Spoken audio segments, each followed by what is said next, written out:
नमस्कार दोस्तों, आप सभी का एक बार फिर से स्वागत है हमारे चैनल। आज सुनते हैं बुधवार की व्रत कथा। संतापुर नगर में मधुसूदन नाम का एक व्यक्ति रहता था। वह बहुत ही धनवान था। मधुसूदन का विवाह रामपुर नगर की सुंदर लड़की संगीता से हुआ था। एक बार मधुसूदन अपनी पत्नी संगीता को लाने के लिए बलरामपुर गया। मधुसूदन ने अपनी पत्नी के पिता माता से कहा कि बेटी को विदा कर दो। माता पिता ने कहा, बेटा आज बुधवार है, बुधवार को किसी भी कार्य के लिए यात्रा नहीं करते। लेकिन मधुसूदन नहीं माना। उसने ऐसी शुभ अशुभ बातों को न मानने की बात कही और फिर उसने अपनी पत्नी को लेकर बैलगाड़ी से यात्रा प्रारंभ कर दी। 2 कोस यात्रा करने के बाद उसके गाड़ी का एक पहिया टूट गया और वहां से दोनों ने पैदल ही यात्रा को शुरू किया। रास्ते में संगीता को प्यास लगी। मधुसूदन उसे एक पेड़ के नीचे बिठाकर जल लेने के लिए चले गया। थोड़ी देर बाद जब मधुसूदन कहीं से जल लेकर वापस आया तो वह बहुत हैरान हो गया क्योंकि उसके पत्नी के पास उसके ही जैसा शकल सूरत वाला व्यक्ति बैठा था। संगीता मधुसूदन को देखकर हैरान रह गई और वह दोनों में कोई अंतर नहीं कर पा रही थी।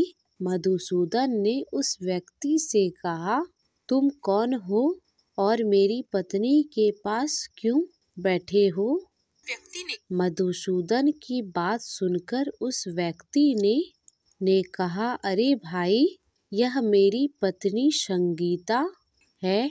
मैं अपनी पत्नी को ससुराल से विदा करके लाया हूँ। लेकिन तुम कौन हो जो मुझसे ऐसा प्रश्न कर रहे हो? मधुसूदन ने कहा, तुम जरूर कोई चोर या ठग हो। यह मेरी पत्नी संगीता है। मैं इसे पेड़ के नीचे बिठाकर पानी लेने गया था। तब उस व्यक्ति ने कहा, अरे भाई, तुम झूठ क्यों बोल रहे हो? संगीता को प्यास लगने पर जल लेने तो मैं गया था। मैंने तो जल लाकर अपनी पत्नी को पिला भी दिया। अब तुम चुपचाप यहाँ से चलते बनो, नहीं तो किसी सिपाही को बुलाकर तुम्हें पकड़वा दूंगा। दोनों लड़ने लगे एक दूसरे से। उन्हें लड़ता देखकर बहुत से लोग वहां पर इकट्ठे हो गए। नगर के कुछ सिपाही भी वहां आ गए। सिपाही उन दोनों को पकड़कर राजा के पास ले गए और उनकी सारी कहानी सुना दी। राजा कहानी सुनकर कोई निर्णय नहीं कर पाया। संगीता भी उन दोनों में से अपने वास्तविक पति को नहीं पहचान पा रही थी। राजा ने दोनों को कारागार में डाल दिया। राजा के फैसले पर असली मधुसूदन भयभीत हो उठा। तभी आकाशवाणी हुई, मधुसूदन, तूने संगीता के माता पिता की बात नहीं मानी और बुधवार के दिन अपनी पत्नी को अपने ससुराल से लेकर घर की ओर प्रस्थान किया। यह सब भगवान बुद्धदेव का प्रकोप है। मधुसूदन ने भगवान बुद्धदेव से प्रार्थना की, हे भगवान, मुझे क्षमा कर दीजिए। मुझसे बहुत बड़ी गलती हो गई। भविष्य में मैं कभी ऐसा नहीं करूँगा।